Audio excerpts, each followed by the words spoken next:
This is an overview of the 4 hypotheses on Isaiah 53's meter. Meter hypothesis number 1 is that Isaiah is crafting a 490 syllable chapter, but deliberately subtracts 14 syllables. And that's why Matthew 1 and Luke 3 use doubled sevens. It would mean that Christ died 14 years in advance of the reserved final 50-year period for harvesting the Gentiles that Pentecost represented. That would have been the year 4200 from Adam. His fall was in 4106 BC. So if you subtract 50 from that, and then subtract another 14 for a total of 64, you get 30 AD, which is when Christ actually died per the Bible. The originally scheduled date for the millennium, thus to begin, was 94 AD, which was the 4200 year after Adam's fall. Because of the way God orchestrates time, He orchestrates it in 1,000 plus 50-year units, the 50 years being a voting period for the world, and then ensconced within it are 490 plus 70 plus 490 periods that are due to believers being faithful, as it were, to God, voting for God. And that's what justifies the world continuing. And this is depicted from Adam forward, so you can see it in my Junior's XLS worksheet, which you can get on my web pages. And therefore, the underlying time grant rules are explained within that worksheet. There's a Word doc link in cell A2 of that spreadsheet going into much more detail on the voting periods. Christianity doesn't know about this, so it's going to be new and you should be skeptical, but it's provable in the Bible, and this is not really rocket science. It's just kind of tedious to go through all the number crunching. So hypothesis number 1 would end up meaning that 7 syllables are missing from Isaiah 53:11, which we know from the LXX.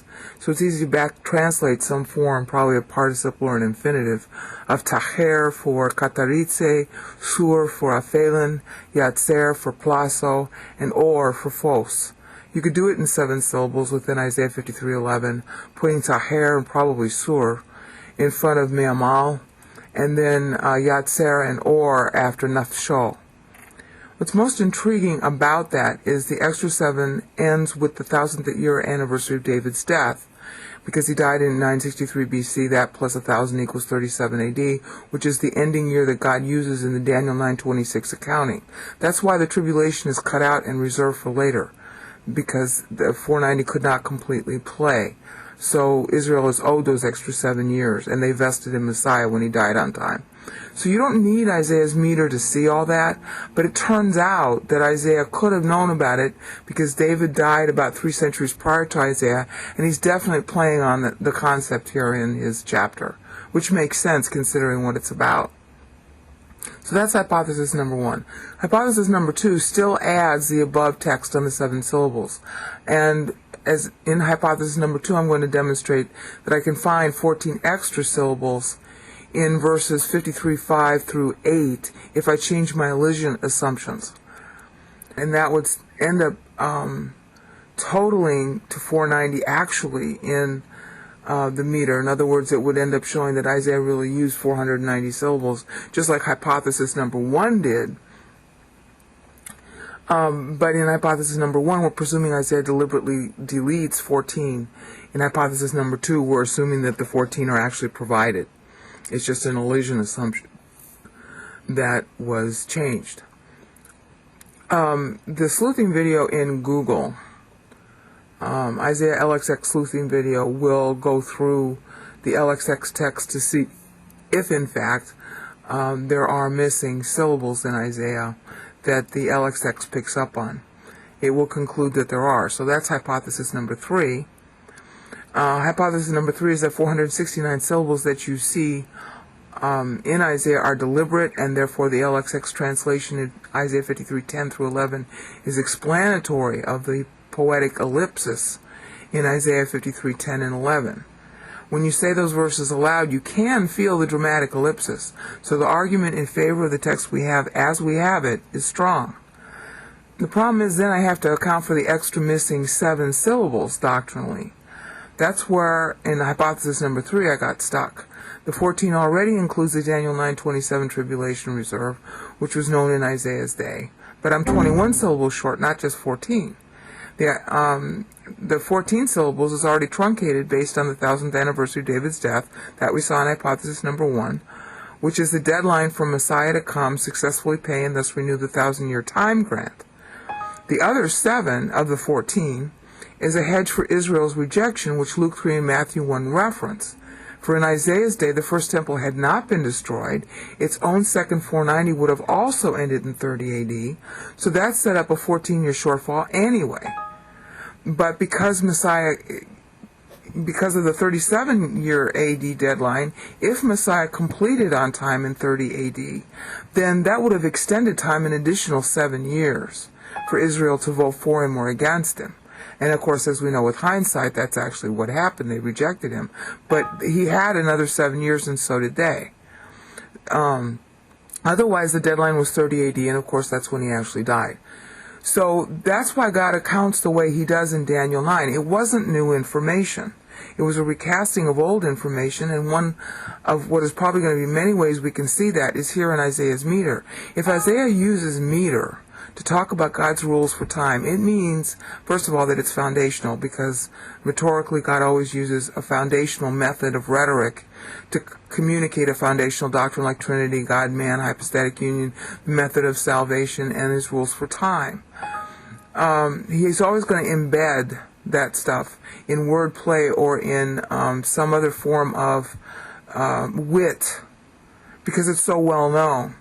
You know, he's not just going to repeat A, B, C, D, E, F, G. He's going to put them together in different shapes, as it were. And that's what Isaiah is doing. He's using the meter. So we know that the Jews, when they read this, knew about it. They don't know about it now. They've forgotten. They can't even get their calendar right now.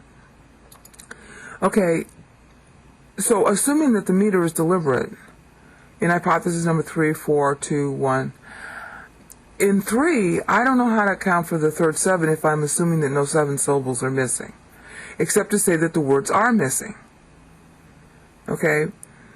But the problem with that is that the words that are therefore supposedly missing in the Hebrew and in the LXX is also missing words then in the Hebrew. I have to be able to back account that too, or my assumption in hypothesis number 3 is wrong. Then there's the fact that with a 469 syllable assumption, there's 21 years spent rebuilding the temple. Actually 21 years. So maybe he's debiting 21 syllables to show that the temple would be rebuilt for 21 years. Because Israel's not a nation during that time. It's not a nation until the temple's rededicated. That was the whole premise behind the 70-year punishment, is that the temple's taken out, it's going to be rebuilt. That's what Daniel 9 was about. But there was no Israel without the temple. All right, Israel's contract is through the temple. That's in 1 Kings 8:1 and 1 Kings 9. All right, the contract is conditional on the temple standing. So the 21 years that Isaiah is maybe deducting is he's deducting perhaps because of the rebuilding of the temple, if we assume that the 469 is correct in the first place. Hypothesis number 4 will show that that's not the correct meter. But notice how you can't account for the 21 except to try and say, except to say that it has to do with the rebuilding. So hypothesis number 3 is taking that kind of an approach. Then that leaves hypothesis number 4, which revisits de novo what is the meter key in Isaiah, and it finds out that there are actually 462 syllables. It finds out that as a result they all balance, that each set of clauses is balanced to another set of clauses within the same chapter, perfectly balancing. So therefore the correct meter is 462 syllables, as shown in hypothesis number 4, and there are 4 videos on that.